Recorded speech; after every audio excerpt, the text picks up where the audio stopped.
35 minute में पसीजा मोदी का दिल, नहीं सुन पाए यूक्रेन का दर्द। 50 मिनट तक मोदी ने पुतिन को फोन पर क्या क्या समझाया। पुतिन ज़ेलेंस्की दोनों मान गए, मोदी है तो सुलह अब मुमकिन है। मोदी का दायां हाथ रूस के राष्ट्रपति पुतिन है तो बायां हाथ यूक्रेन के राष्ट्रपति ज़ेलेंस्की। वो दोनों हाथों के बीच के फासले को खत्म करने में जुट गए हैं। यही वजह है कि मोदी ने ज़ेलेंस्की से 35 मिनट तो पुतिन से 50 मिनट तक बातचीत की और दुनिया मोदी का जादुई असर बहुत जल्द देखेगी। दुनिया 300 घंटों तक तमाशा देखती रही, यानी करीब 12 दिन। यूक्रेन की मदद के लिए बड़े देश सामने नहीं आए, यहां तक कि अमेरिका भी यूक्रेन की मदद नहीं कर पाया। यूक्रेन के राष्ट्रपति की मदद कोई देश नहीं कर पा रहा था। ऐसे में वो भारत से 3 बार मदद की अपील कर चुके थे और अब मोदी ने मदद का मन बना लिया है। मोदी ने रूस की दोस्ती को ध्यान में रखते हुए यूक्रेन के राष्ट्रपति से फोन पर बात की। हैरानी की बात यह है कि 35 मिनट तक बात होती रही। युद्ध के मैदान में एक एक मिनट कीमती होता है, लेकिन यूक्रेन के राष्ट्रपति ने भारत के पीएम से 35 मिनट तक बात की, अपने दिल की बात बताई, कई बार भावुक हुए, फोन पर मोदी से बार बार मदद की अपील करते रहे। सूत्र कहते हैं कि मोदी यूक्रेन का दर्द सुनकर पिघल गए हैं। अब पुतिन को समझाएंगे कि वो यूक्रेन को जीने दें। वहां के लोगों की मदद के लिए भारत खुलकर सामने आएगा। जो काम अमेरिका तामझाम दिखाकर नहीं कर पाया, वो काम मोदी ने फोन पर ही कर लिया। अमेरिका बचाओ बचाओ कहता रहा और मोदी ने बचाने का रास्ता तक खोज निकाला है। इसलिए अब लोग कहते हैं मोदी दुनिया के मार्गदर्शक हैं।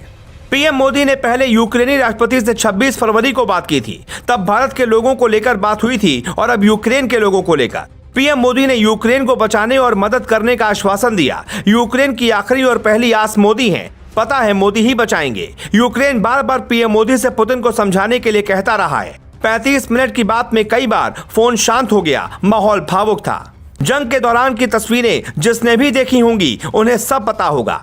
पुतिन से पीएम मोदी के 3 बार फोन पर बातचीत के बड़े मायने हैं। यूक्रेन के लोगों को उम्मीद है भारत उन्हें देवदूत बनकर बचाएगा। मदद के लिए तो इजराइल, फ्रांस, ब्रिटेन सब जुटे हैं, लेकिन मदद की आस यूक्रेन को सिर्फ भारत से ही क्यों है? एक तरफ भड़का हुआ रूस जो मोदी के कहने पर शांत होगा, दूसरी तरफ है तबाह यूक्रेन जो मोदी के कहने पर आबाद हो सकता है। हम अपनी इस रिपोर्ट में ये कहते हैं कि मोदी की बात पुतिन काट ही नहीं सकते, क्योंकि मोदी और उनकी गहरी दोस्ती है और मोदी का सम्मान पुतिन बहुत करते हैं।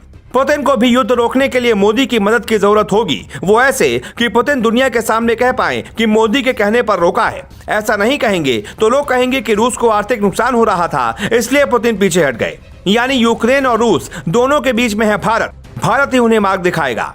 भारत हमेशा शांति की बात करता है, क्योंकि भारत का इतिहास है वो किसी लड़ाई में ना तो पहले जाता है और ना ही किसी को भड़काता है। युद्ध के हर मौके पर शांति की बात करते हुए भारत की एंट्री होती है। पीएम मोदी ने ज़ेलेंस्की से सूमी में फंसे भारतीयों को निकालने में सहयोग मांगा है और भारत ने सभी मसलों पर मदद का वादा भी किया है। दरअसल भारत शांति की बात करता है, लेकिन अमेरिका आग में घी डाल रहा है। मामला शांत होता देख अमेरिका ने यूक्रेन को अब लड़ने के लिए हथियार भेजे हैं। ऐसे में एक तरफ भारत है, यानी बुद्ध की धरती युद्ध रोकने की तैयारी कर रही है। अफसोस दुनिया के सूरमा आग में घी डालने का काम कर रहे हैं। Global Bharat TV.